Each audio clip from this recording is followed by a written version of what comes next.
Hey y'all, glad you're here. I'm burning the midnight oils and working on some floor plans for the amazing new houses that we're about to start. I'm always listening to something in the background while I work. It's just the ADHD in me, I guess. Tonight, I watched the Turning Point USA event where Vivek Ramaswamy took questions from students. I've been sitting here with it ever since, and honestly, I feel torn.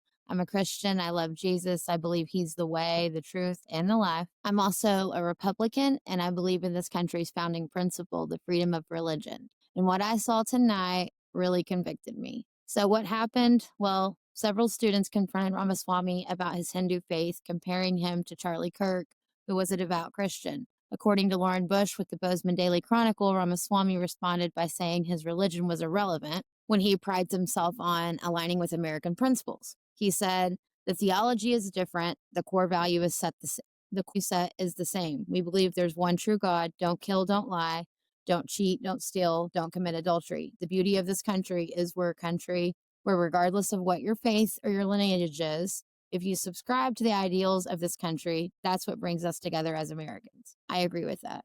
That statement coming from a man of another faith was gracious and unifying, in my opinion. But one of the students who spoke at him at the end of his question after Ramaswamy gracefully responded to him actually yelled twice, Christ is King. Not like as a declaration of love for Jesus, but almost like a challenge. And it broke my heart because that's not what God wants us to do, in my opinion, and that's not what Christ looked like. Truth without love isn't Jesus. I've been that person before, so certain I was right that I forgot to be righteous. But we can't demand respect for our faith while showing none for someone else's. That's not conviction, that's hypocrisy. Jesus told us in Matthew 22:37, love the Lord your God with all your heart and with all your soul and with all your mind. This is the first and greatest commandment. And the second is just like it. Love your neighbor as yourself. That's everyone, including the people who don't worship like us, who don't worship like you, who don't vote like you, or even think like you. And First Peter 3:15 says, always be prepared to give an answer to everyone who asks you to give the reason for the hope that you have. But do this with gentleness and respect. That's not what I saw tonight.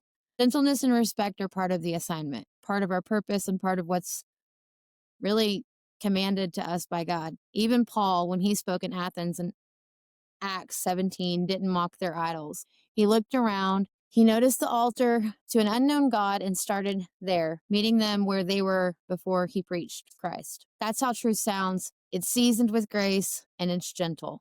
This is my call to Christians everywhere because I think a lot of people are watching and I don't want to mess it up. And I hope you don't want to mess it up either because we really can mess Jesus up as humans. If we really believe Christ is king, then we should reflect his character, not just repeat his name. Jesus never shouted down unbelievers. He saved his harshest words for religious leaders who look down on everyone else. He dined with tax collectors, he talked with Samaritans, and he touched lepers. He never compromised truth, ever, not once.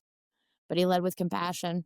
In John 13:15, it says, by this everyone will know that you are my disciples if you love one another. I think we're failing at that right now. If people are walking away from us feeling attacked instead of love, that's on us, not on them.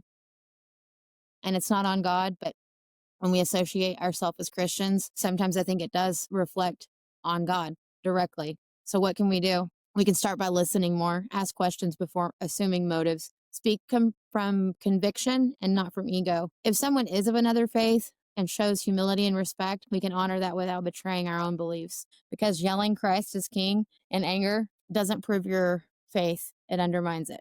But living in a way that reflects his patience, mercy, and grace, well, that's what shows the world who the real king is. So I'm going to close this out.